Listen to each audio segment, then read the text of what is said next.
നമസ്കാരം. മലയാളി വാർത്ത പ്ലസിലേക്ക് സ്വാഗതം. ഇറാനുമേലുള്ള എല്ലാ ഉപരോധങ്ങളും അമേരിക്ക താൽക്കാലികമായി നീക്കിയിരിക്കുന്നു. അതായത് ഇറാൻ്റെ എണ്ണ വിപണനത്തിനെതിരായിട്ടാണ് അമേരിക്ക 2018 മുതൽ ഉപരോധം ഏർപ്പെടുത്തിയിരുന്നത്. ഇറാനിൽ നിന്നും എണ്ണ വാങ്ങാൻ ആരെയും അമേരിക്ക അനുവദിച്ചിരുന്നില്ല. എണ്ണ വിൽപ്പന തടസ്സപ്പെട്ടതോടുകൂടി ഇറാൻ സമ്മർദ്ദത്തിലാവുകയായിരുന്നു. പക്ഷേ ഇറാൻ്റെ എണ്ണയുടെ 90% വാങ്ങിയിരുന്നത് ചൈനയായിരുന്നു. ചൈനയെ അനുസരിപ്പിക്കാൻ അമേരിക്കയ്ക്ക് സാധിച്ചിരുന്നില്ല. എന്നാൽ ഇറാനിന്മേലുള്ള ഇപ്പോൾ എല്ലാ ഉപരോധങ്ങളും സാമ്പത്തിക ഉടമ്പടി അല്ലെങ്കിൽ സമാധാന ഉടമ്പടിയുടെ ഭാഗമായി അമേരിക്ക പിൻവലിച്ചിരിക്കുകയാണ്. ഓഗസ്റ്റ് 21 മുതൽ 60 ദിവസത്തേക്കാണ് ആദ്യഘട്ടത്തിൽ ഇറാൻ്റെ എണ്ണയ്ക്കുമേലുള്ള എല്ലാ ഉപരോധങ്ങളും അമേരിക്ക നീക്കിയിരിക്കുന്നത്. ഇതോടെ ഇന്ത്യ അടക്കമുള്ള രാജ്യങ്ങൾക്ക് ഇറാനിൽ നിന്നും എണ്ണ വാങ്ങാനുള്ള സാഹചര്യം ഉയർന്നിരിക്കുകയാണ്. ഇറാനെ സംബന്ധിച്ചിടത്തോളം ഇന്ത്യയുടെ ഏറ്റവും പ്രധാനപ്പെട്ട ഒരു ഓയിൽ സപ്ലയർ ആയിരുന്നു 2018 മുമ്പ്.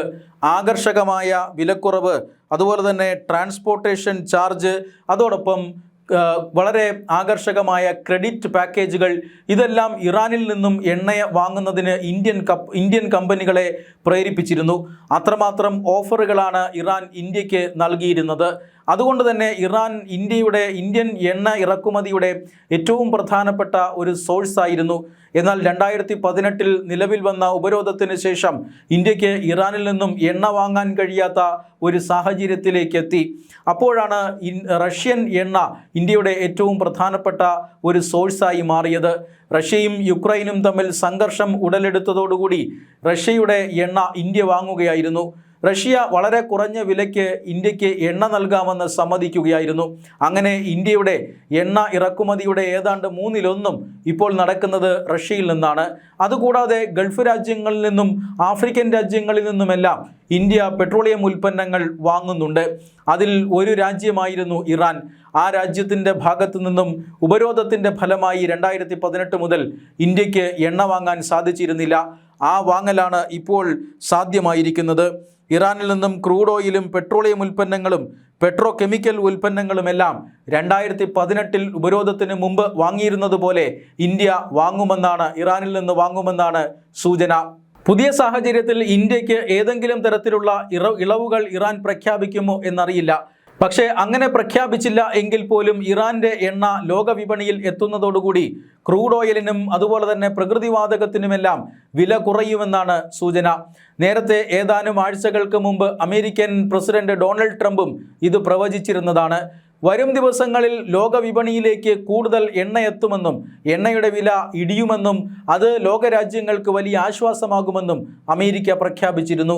അതിന് തൊട്ടു പിന്നാലെയാണ് ഇറാനുമായി ഇപ്പോൾ സമാധാന ഉടമ്പടി ഒപ്പുവയ്ക്കുകയും ചർച്ചകൾ ആരംഭിക്കുകയും ചെയ്തിരിക്കുന്നത്. ഇറാനുമായി നടക്കുന്ന ചർച്ചകൾ വിജയിക്കുമോ എന്നറിയില്ല. പക്ഷേ താൽക്കാലികമായി 60 ദിവസത്തേക്ക് ഇറാൻ്റെ മേലുള്ള എല്ലാ ഉപരോധങ്ങളും പിൻവലിച്ചിരിക്കുന്നു. ഇറാൻ്റെ മേൽ എടുത്തിരിക്കുന്ന ഈ ഉപരോധങ്ങളാണ് ഇറാൻ സമ്പദ് വ്യവസ്ഥയെ കഴിഞ്ഞ കുറേ നാളുകളായി ഞെരിക്കുന്നത്.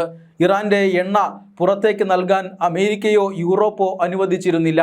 എന്നാൽ ചൈന വാങ്ങുന്നത് കാരണം, ഏതാണ്ട് 90% എണ്ണയും ചൈന വാങ്ങുന്നത് കാരണം ഇറാന് വലിയ ആശ്വാസമായി മാറിയിരുന്നു. ചൈന എണ്ണ ക്രൂഡ് ഓയിൽ ഇറാനിൽ നിന്ന് വാങ്ങി ശുദ്ധീകരിച്ച് സിംഗപ്പൂർ അടക്കമുള്ള മറ്റു രാജ്യങ്ങളിലേക്ക് കയറ്റുമതി ചെയ്യുകയും ചെയ്യുന്നു.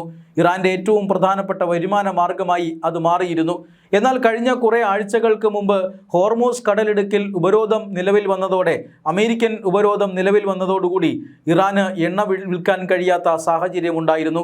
അതിനുശേഷമാണ് ഇറാൻ അധികൃതരും അമേരിക്കൻ അധികൃതരും തമ്മിൽ സ്വിറ്റ്സർലൻഡിൽ ചർച്ച നടന്നത്. ആ ചർച്ചകൾക്കൊടുവിലാണ് നിർബാധം ഇറാൻ്റെ എണ്ണ ലോകവിപണിയിലേക്ക് ഒഴുകട്ടെ എന്ന് അമേരിക്ക തീരുമാനിക്കുന്നത്. അതിൻ്റെ ഭാഗമായിട്ടാണ് ഇറാനുമേലുള്ള എല്ലാ സാമ്പത്തിക ഉപരോധങ്ങളും അമേരിക്ക നീക്കം ചെയ്യുന്നത്. ഇങ്ങനെ അമേരിക്ക ഉപരോധം നീക്കം ചെയ്യുമ്പോൾ അതിൻ്റെ ഏറ്റവും പ്രധാനപ്പെട്ട ഉപഭോക്താവായി മാറുകയാണ് ഇന്ത്യൻ എണ്ണ കമ്പനികൾ ഇനി ഇറാനിൽ നിന്നും എണ്ണ വാങ്ങും. ഇന്ത്യയുടെ ക്രൂഡ് ഓയിൽ ഇറക്കുമതി ഇപ്പോൾ വലിയ രീതിയിൽ വൈവിധ്യവൽക്കരിക്കപ്പെട്ടിരിക്കുകയാണ്. മുമ്പ് ഗൾഫ് രാജ്യങ്ങളെ മാത്രം ആശ്രയിച്ചിരുന്നുവെങ്കിൽ റഷ്യയും അതുപോലെ തന്നെ ആഫ്രിക്കൻ രാജ്യങ്ങളുമെല്ലാം ഇന്ത്യക്ക് എണ്ണ വിൽക്കാൻ തയ്യാറായിരിക്കുകയാണ്. ഈ സാഹചര്യത്തിൽ നേരത്തെ തന്നെ ലോകവിപണിയിലേക്ക് ധാരാളം ക്രൂഡ് ഓയിൽ എത്തുമെന്നുള്ള അമേരിക്കൻ പ്രസിഡന്റിൻ്റെ പ്രവചനം അത് യാഥാർത്ഥ്യമാവുകയാണ്. എണ്ണവില അന്താരാഷ്ട്ര തലത്തിൽ ഇടിയുകയാണ് എങ്കിൽ കേന്ദ്ര സർക്കാർ അടുത്ത കാലത്ത് വർദ്ധിപ്പിച്ച എണ്ണവില അധികം താമസിക്കാതെ കുറയ്ക്കുമെന്നാണ് സൂചന. എന്തായാലും എണ്ണയും അതുപോലെ തന്നെ പ്രകൃതിവാതകവുമായി ബന്ധപ്പെട്ട ഉൽപ്പന്നങ്ങളുടെ വരവുമായി ബന്ധപ്പെട്ട് ഇപ്പോൾ താൽക്കാലികമായിട്ടാണെങ്കിലും ആശങ്ക ഒഴിയുകയാണ്.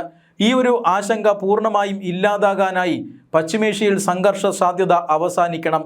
അതായത് ഇറാനും അമേരിക്കയും നടക്കുന്ന ചർച്ചകൾ ഫലപ്രദമാവുകണം. ഈ ചർച്ചകൾ വിജയിച്ചാൽ മാത്രമേ പശ്ചിമേഷ്യയിൽ സമാധാനമുണ്ടാവുകയുള്ളൂ. അല്ലെങ്കിൽ ഇറാൻ വീണ്ടും ഹോർമൂസ് കടലിടുക്ക് അടച്ചിടുന്ന സാഹചര്യമുണ്ടാകും. മലയാളി വാർത്ത plus, like, share and subscribe.